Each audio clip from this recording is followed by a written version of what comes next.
From 1989 to 1995, Nurse Kristen Gilbert murdered 4 of her patients at the Veterans Affairs Medical Center in Massachusetts, and she's suspected of killing dozens more.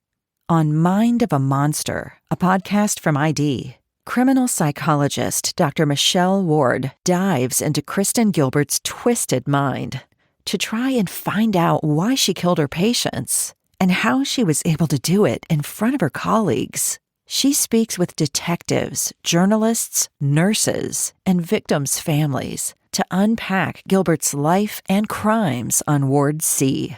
Listen to Mind of a Monster, The Killer Nurse, wherever you get your podcasts. You open the fridge, there's nothing there. So what's it gonna be? Greasy pizza? Sad drive-through burgers? Dish by Blue Apron is for nights like that. These are the pre-made meals of your dreams. At least 20 grams of protein, no artificial flavors or colors, no chopping, no cleanup, no guilt. Keep the flavor. Ditch the subscription. Get 20% off your first 2 orders with code APRON20. Terms and conditions apply. Visit blueapron.com/terms for more. All right, we welcome to Hot Mics now a very good friend of mine. His name is Harry, and I'm going to tell you, Harry and I have known each other a very, very long time. And what happened to Harry is incredible.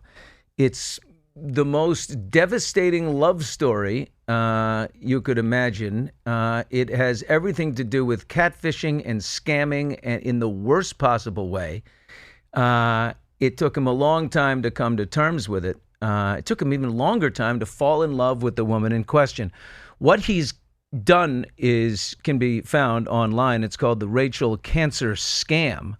And Harry, through a long process, has told this story in podcast form, and it's just a riveting listen. You've got to start it. But let me just tell you the little basis here. 20 years ago, Harry meets this girl, Rachel. They become friends. They become intimate. But it's it's short-lived due to circumstances.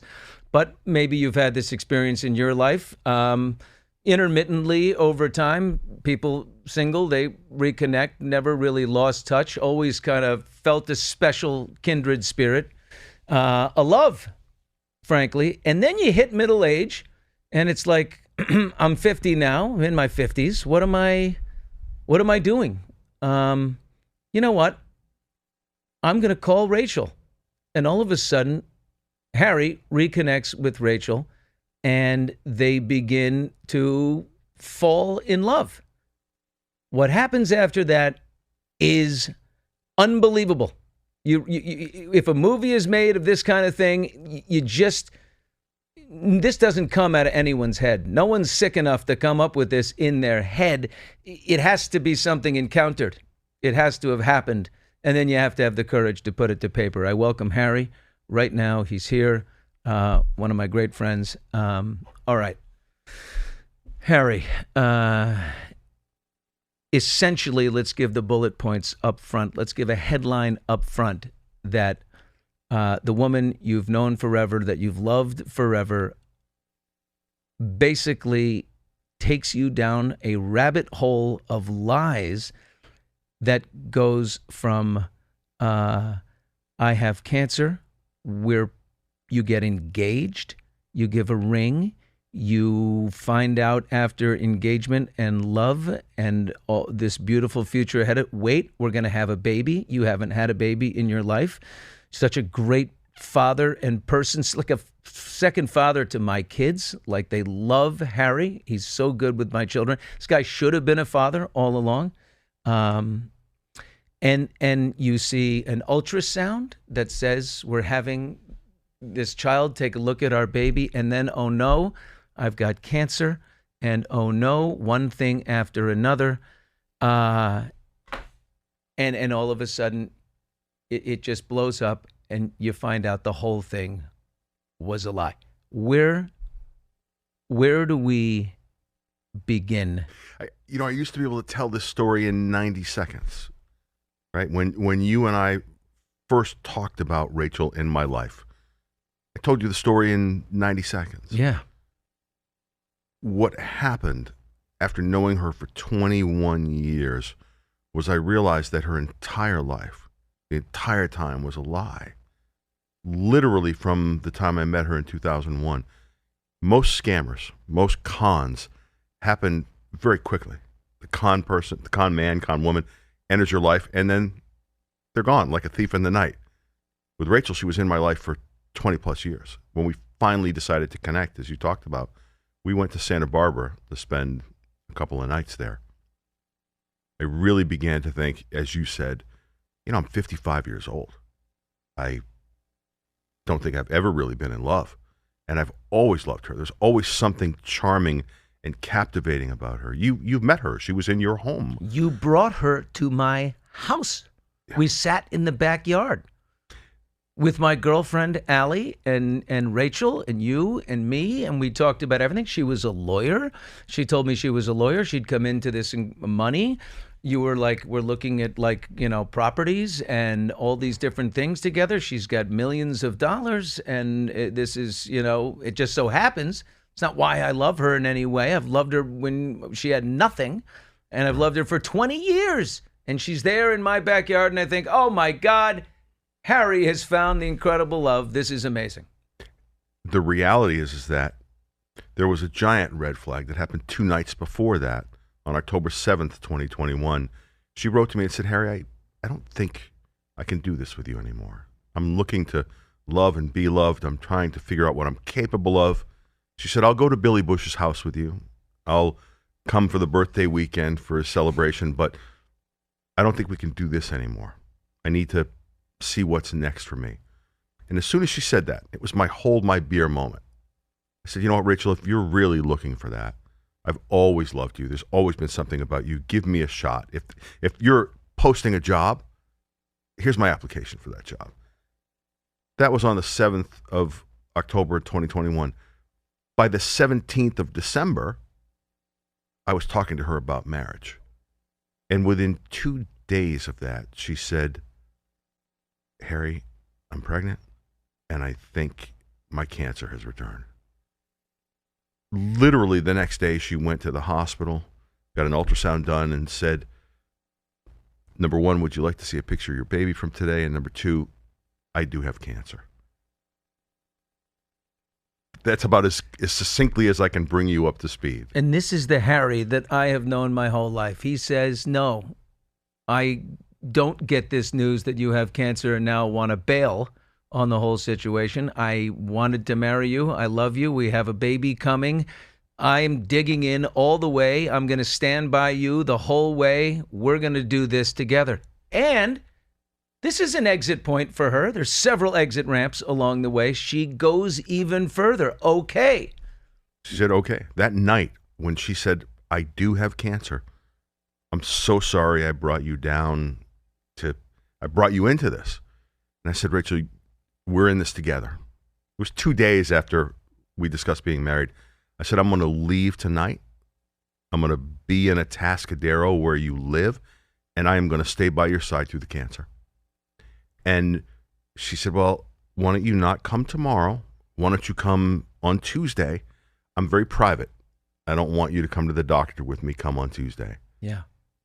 And that should have been a red flag, right? But I was literally willing, even after 2 days, because 20 years I loved her. For 20 years I thought, she really is kind of the one that got away. And now we pick each other, and then within 2 days she's pregnant. Serendipitous. But then she has cancer. It was a kind of an exit ramp, as you said. I think she was not expecting me to say, you know what, not only am I in, but I am all in. I am going to move my life, which is what I did, to Atascadero, California from Las Vegas, which is where I live now. I did that. When I was in that hotel room thinking she was sick, you and I, Billy, you called to check on me at least once a week. So she goes to the doctor by herself, everything, she continues the lie that she has cancer. You, of course, don't know it's a lie at this point. You have gone to where she lives, right? And you're in a hotel down the street from the hospital. Now, the other part that is crazier, she's married already and has children.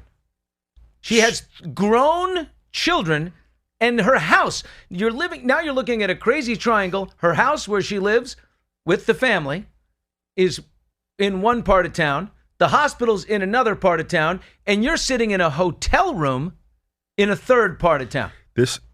I was living in the hotel next door to her home. This was prior to her big hospital stay. So I literally was a walk from her. We would see each other every day, every other day. She would come to the hotel and see me. I had no idea that she was still married. She had told me 10 years prior to that, in 2012, that she left her husband and they had first discovered cancer in her. It's an incredibly complex web that she wove. It's insane.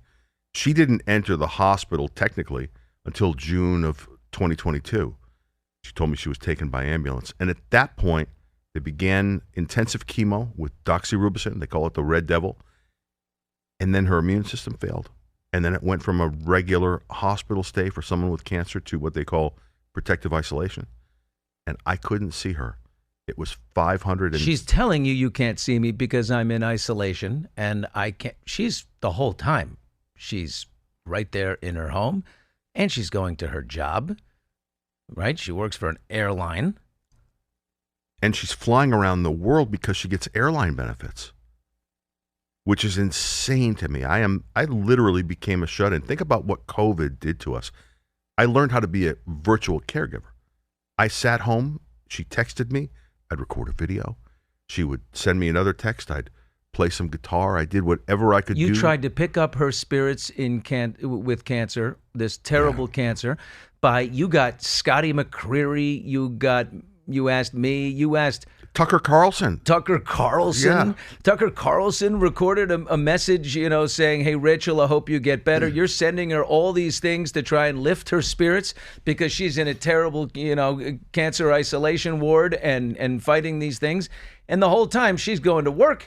She lives at home. She's got her kids. Flying around the world on free benefits working for American Airlines. By the way, she still works for the airlines. During this time, while she was scamming me, she was scamming people at the San Luis Obispo County Airport at the American Airlines Piedmont station, saying not that she's a lawyer, not that she's, anything other than a pilot, a helicopter pilot, and a trauma nurse. She's telling me one thing, running one scam on me, and then telling women at the airport, "Hey, by the way, I'm a pilot. I'm a pilot. I'm not just a regular pilot." You think she's a lawyer. I think she's a lawyer with $20 million in the bank. This is Catch Me If You Can on steroids. And how many people has she... We find out later. I hate to skip ahead, but she's done this to 10 people. She's done this to a lot of people. The cancer and pregnancy scam, a number of people. That began in high school, really. She told a number of guys in high school that she was pregnant. But the big one after high school was that she needed a way to go to Houston, where she was going to work as a dancer and an escort. So she told her high school boyfriend, "We're pregnant. I'm supposed to be going to college at Rice University." So to give the boyfriend proof, she goes into her sister's baby book. Her sister's having twins. She rips, this is pre-Photoshop, she rips off the top of the ultrasound and hands it to Brad and says, "Guess what, Brad? We're going to be twins. We're going to be father of twins." Oh, my God. And that's where it started. And there were a number of guys after that got the same scam. Either "I'm pregnant with your baby," or "We're pregnant and I have cancer." I'm just the only one that stuck around and said, "I'm not leaving." Because that, as you said, that's the guy that, for better or worse, that's the guy that I am. Maybe that made me a target. Maybe she saw that coming. I don't know what it is, but somehow... What was the motive for her to do this? Did she try to get money out of you? Did you wire her money on a consistent basis? Or was this love and just attention? What was the currency she was trading in? This is the shittiest part of the whole story. I have a message from Rachel to her still husband, Mark, that says, "I lied to Harry about cancer for attention." Can we play that right now? Do we have that? I can show you a screenshot of it. You can see the screenshot. Okay. "I lied to Harry about cancer for attention." Imagine that. I became a shut-in. For 563 days, I sat in my home. I avoided friends. I avoided family. I was a shut-in because I thought that the woman that I was destined to be with was dying. And you could not be exposed to any type of germs or anything in COVID because when you finally got to see her, you couldn't get her sick. I thought to myself, one day the call's going to come. I'm going to get to see her. I got to stay healthy. So you are engaged. You think a baby's coming, and you're doing for however, and you still haven't seen her. Now, of course, there are people, saying, "Come on, dude. How could you not see the mother of your baby? How could you not go to at least the glass and wave? And why wouldn't she let you? And why didn't you insist upon it? So why didn't you?" First of all, I tried everything I could, and really was emotional about it.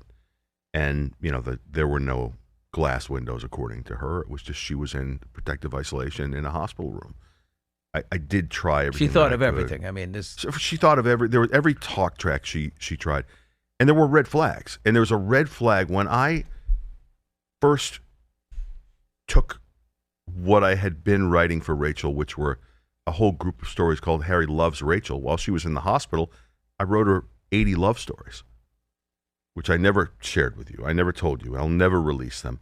But 80 stories that were the stories of our future. To lift her spirits. Correct. And I used my voice, which is my instrument, to tell her these stories. And I turned that into Harry Loved Rachel after I found out that she was lying to me. When I found out she was lying to me, I saw you after that, and I couldn't... How did you find out she was lying to you? When did it finally click? I got a phone call from her husband, her still husband, a guy that she told me had beaten her up a dozen years ago and had done unimaginable, unthinkable things to me, or to her, rather. And he called me. He called my office. I remember getting the phone call. They said, "Mark, so-and-so's on the phone." Send it to voicemail. I don't want that call. And I fumed. I don't want to talk to that guy. He was terrible to the woman that I love. I looked at my watch. It was one of those messages from the iWatch, like, it looks like there's been an emergency. Are you okay? One of those messages. And then I called him back after I listened to his voicemail, and I said, "Mark, this is Harry." He said, "I understand you know my wife." And I said, "I don't know why the fuck you're calling me or what you want, but she's not your wife. What do you want?" And in the back of my mind, I'm thinking, well, this could be the call that she's passed away. She's in the hospital. She didn't make it. And he said, "Listen, who is she to you?" And I said, "She's my fiance. Who is she to you at this point besides your ex-wife?" And he said, I'm not looking for any trouble. When is the last time you saw her? Let's start there. And I said, in May of 2022, a month before she went into the hospital for this cancer treatment. And he said, "Stand by. This is your phone number you're calling me from, your cell phone?" I said, "Yeah." Sends me a video. This is day 563 of protective isolation. I open the message from Mark, and it's Rachel walking in the house the night before on Ring camera. I'm like, what is this? No head shaved from brain surgery, no paralysis, no tubes, no wires, no remnants of cancer. A woman walking in the home. Not only did she claim paralysis, but at one point, as you told me, she claimed that the doctors were abusing her, like SA. The worst. SA type of abuse while she is in the hospital, and you're thinking, I'm going to go kill these doctors. I'm going to go beat these doctors up. I mean, what this guy's do? They're abusing her now. I mean, she's creating this incredible story of sympathy and attention. All she wanted to do was play on me so that I would stick around. She knows the kind of man I am. She knows I'm not going to walk away. At one point, you said to me, "You are the man who you are. You're going to stand by her side. You're doing the right thing." Yeah, I was getting encouragement. You didn't know. I mean, none of my friends that would say that. But I remember specifically from you saying, "You are doing the right thing by standing by her. She is strong. She will get through this." And then to find out the whole thing was a lie, I was so humiliated. At one point, she goes on vacation to Mexico, and she can't get out. She's in Tulum? Beginning of the story, she's in Cancun after I ask her to marry me. It's January of 2022. At this point, we know she's pregnant. At this point, we know she has cancer. She's going to start chemo, which is a pill, which is apparently safe for the baby. She goes. The pill is making her sick. She's vomiting continuously. I'm worried about it. She's worried about it. Throwing up is so violent. And if you're pregnant, I never had any kids. I don't know. But I was worried about what it could do to the baby. And sure enough, on February 10th of 2022, she sent me a message and said, I'm not feeling well. The doctor's going to come into the room and they're going to bring a portable Doppler unit and look at my belly. And 15 minutes later, she texted me and said, Harry, I'm sorry, there's no heartbeat. I've lost the baby. She tells you, I've lost our child. You think you're going to be a father. I've lost our child. I've lost it in Mexico on vacation. And now I'm stuck here having lost our child and I can't get out. And insult to injury, I have COVID, so they've put me in a different... Oh, she's got COVID now. She's got COVID. Yeah. So I'm thinking to myself, my girl has COVID. She just lost our baby. What am I going to do? What does a fella do when he's in trouble? He calls a friend that can help him out. I'm thinking to myself, I'm going to call Billy. Billy will have a way. Billy can send a plane or call someone or help to get her out. I didn't know what to do. And I called you and you said, give me the details. And you call me back in 10 minutes. The voicemail's still on my phone. We'll play it right now. You are saying something's not right. Your girl checked out. That was the first red flag, February of 2022. I called two guys I know, different part of Mexico, but great businessmen and friends I've known a long time from my own, trips to Mexico and mutual friends. And I said, I don't know, these guys, they don't live in this part of Mexico, but they're big business guys. I bet they know the person, or they can find the person that owns this hotel, and they can get the proper paperwork done, and they can get her out. And they did. And they called, and we got it. I know the guy who owns the hotel. Don't worry about it. We'll take care of you, Billy. Tell your friend Harry it's going to be okay. They call me back, and they're like, yeah, I know. She's not here. She's gone. They didn't tell you she was in Mexico with her husband and the rest of her family. They didn't tell you that. On a family vacation while she's playing this with you. While they're all at the beach, she's sitting here playing this game with you. She left cleanly, left Mexico. This was all a bunch of crap. I tell you, bang. One of my favorite lines and most famous lines of the podcast is, I should have listened to Billy Bush. Said because nobody ever except you. That's right. Well, listen, 32 years of friendship. Now I listen to everything you say. I should have paid attention to that red flag. But that started this sequence of events with her going to the hospital, pretending to be sick, the essay in the hospital, multiple issues with chemo and heart and kidney issues, and just a mess. And for 563 days, I thought she was there and dying, and come to find out, the only thing she was dying for was attention. Lied to me about cancer. Not even money. I gave her maybe a couple $1,000 over a couple years, like money you would trade back and forth. Right, Venmo because she your had girlfriend. made the mistake of telling you she's a lawyer with $20 million. I mean, Right. What am I going to send her for? Right. She took an engagement ring. That's it. But what she really took Your heart stamped all over it. was this, because I thought I loved her more than I loved anyone ever in the world.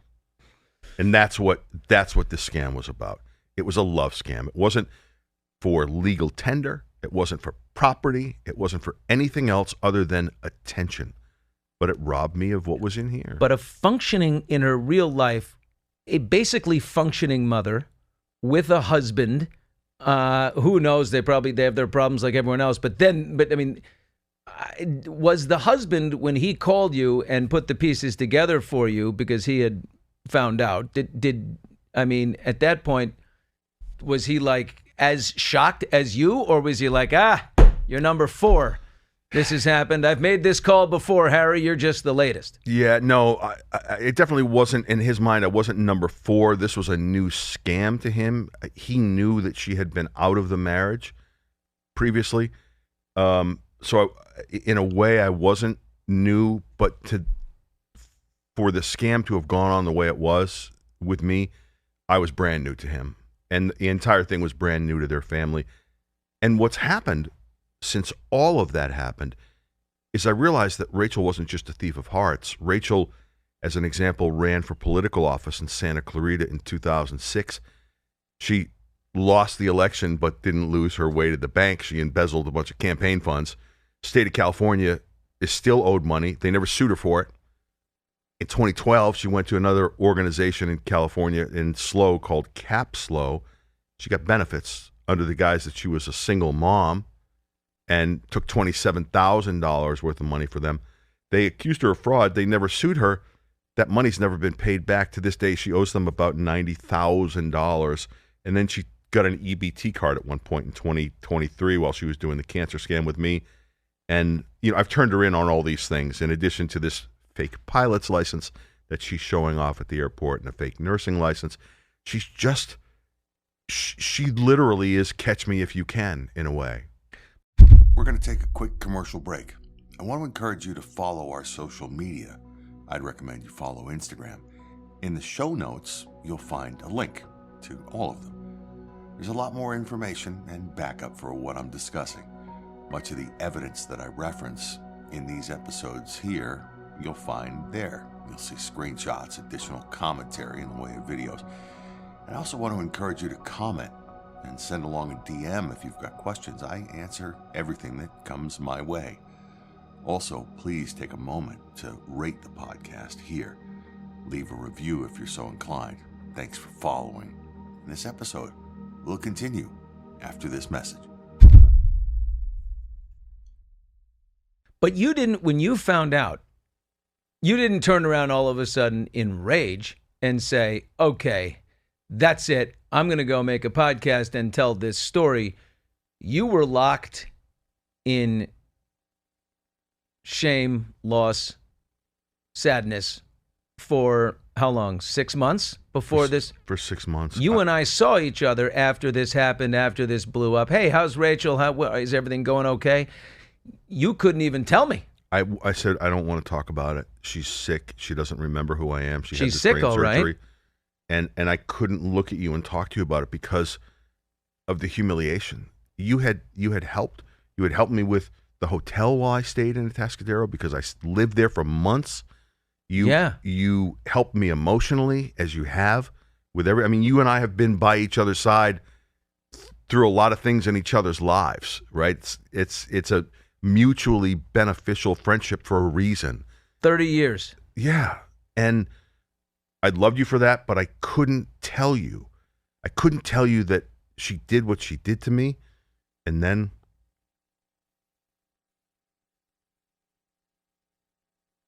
I wrote the podcast and I sent it to you. And I said, something's happened and I can't talk to you about it. And I've written a story about it. And I want you just to listen to it. And you wrote me back or called me back and you said, what the fuck is this? And I said, this is what she did. And you said, you have to tell your story. You have to tell this. This is the most unbelievable thing. And, you apologized for it. And I'm sorry you went through it, but you got to tell your story. You got to tell your story. And your words to me turn this from shame and humiliation to me realizing that I have a voice. I have this voice. And this voice is my instrument. And this voice provides me with power. And this voice provides me with the vehicle to tell people not just what happened to me, but what can happen to them. And now that's my purpose. Am I angry with Rachel? Sure I am.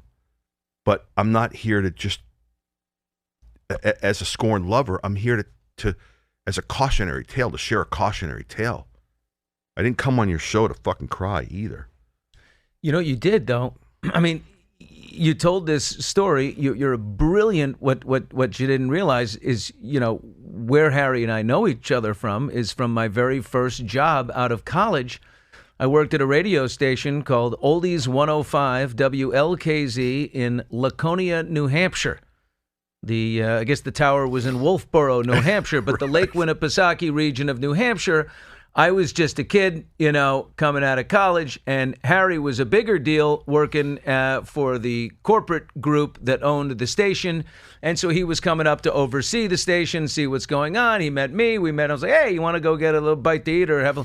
We became great friends, and I'd look forward to every time Harry would make his way around, to our station and come hang out with me in New Hampshire, and we had a ball. But with that comes an ability to tell stories, to edit, to video, he's a broadcaster at heart. So all of a sudden, you're messing with the wrong guy, because when he tells this story, it's not just to some little writer at the San Luis Obispo newspaper.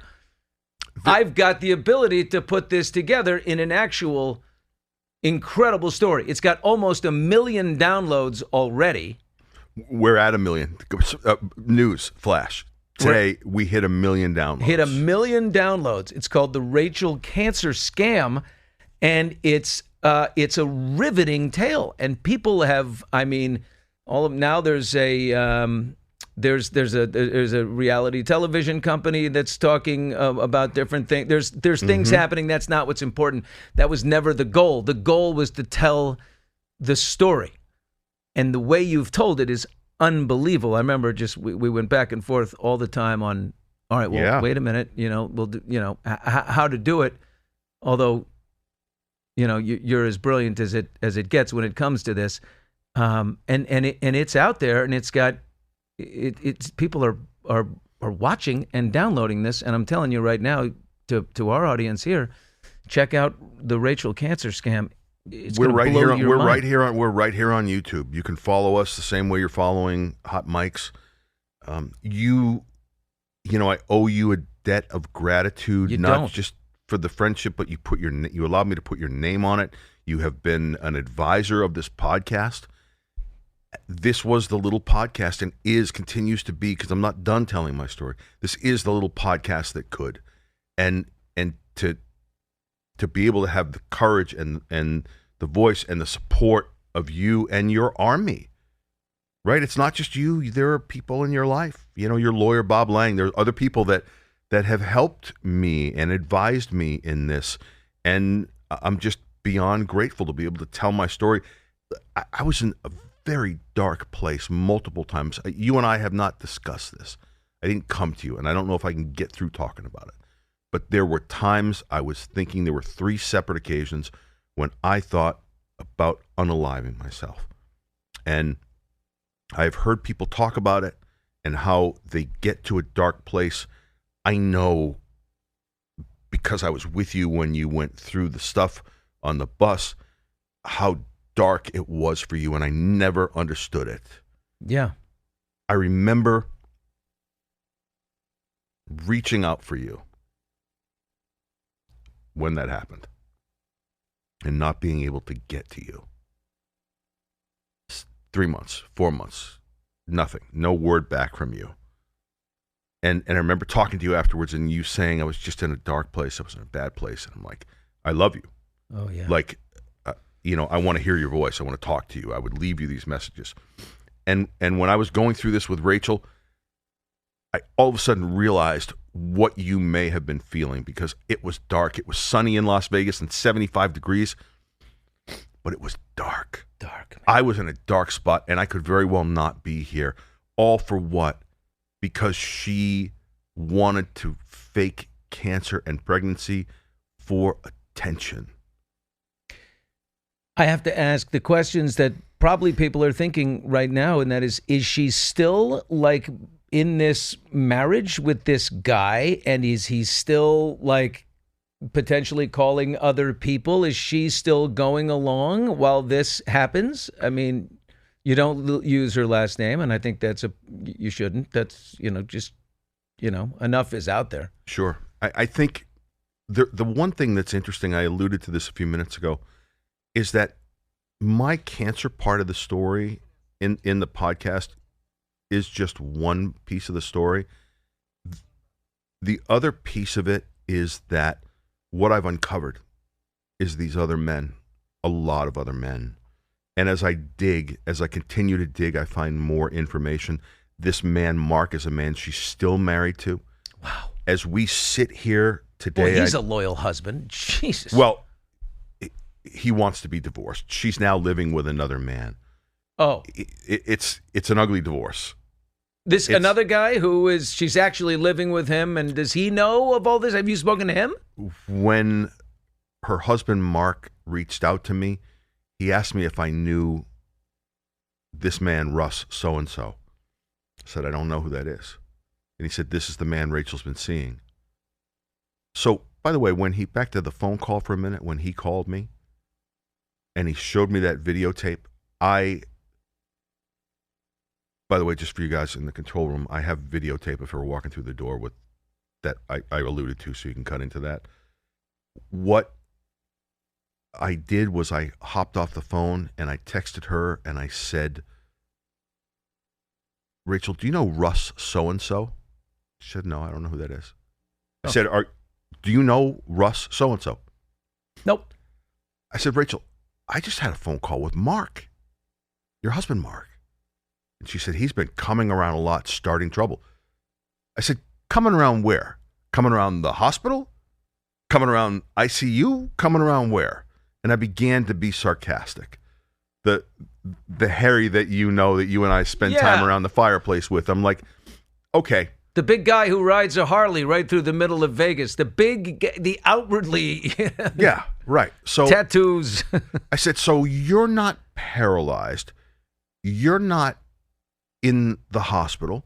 You don't have cancer. You never had cancer. Where are you right now? And there was this pause, and I'm waiting for the bubbles to pop up. And then I get the words that drove me to do this. And that was, Harry, my situation has changed recently, and I've chosen not to include you. I'm sorry. You're what? My friend Matt said she had 563 days to tell you the truth. She had every word in the English language to choose from. And those are the words she chose. That in and of itself is a psychology class all on its own. Is she a normal... I mean, are we talking... There's a mental health issue here somewhere, right? But she does still work for a major airline. She does have kids, and she's living with Russ, so she's functional. What is this? I mean, other than obviously Delulu. I thought initially it was narcissism. I wrote to a friend of mine that I've known since childhood who's the therapist, and I sent her the first few episodes of the podcast, and I said, I want you to come on the podcast and talk about the narcissist. And she wrote me back and said, oh, honey, I'll come talk about the narcissist, but there's something sociopathic and pathological about what she has done. By the way, she said, this is a dangerous woman. And I said, dangerous? Like, I mean, I'm 6'1", I'm 240 pounds. I got some training in my background. Like, am I afraid of a cute little blondie? She said, yeah, for all intents and purposes, you should be. And I thought, that's frightening. I thought she was just a little cray-cray. But no, she's potentially sociopathic. I'm not a doctor. I'm not a mental, and she's never been examined, but she's got a problem. She's got a problem. And people like this don't get help. They can't be studied. It's like finding an animal in the wild that they can't study because they can't get it in a cage. They can't get her in a cage. So, you haven't spoken to her in... I saw her in court a month ago. I was going to testify on her husband Mark's behalf about some things she did to him. Mark called you. Oh, wow. I have a relationship with Mark. Mark and I chat.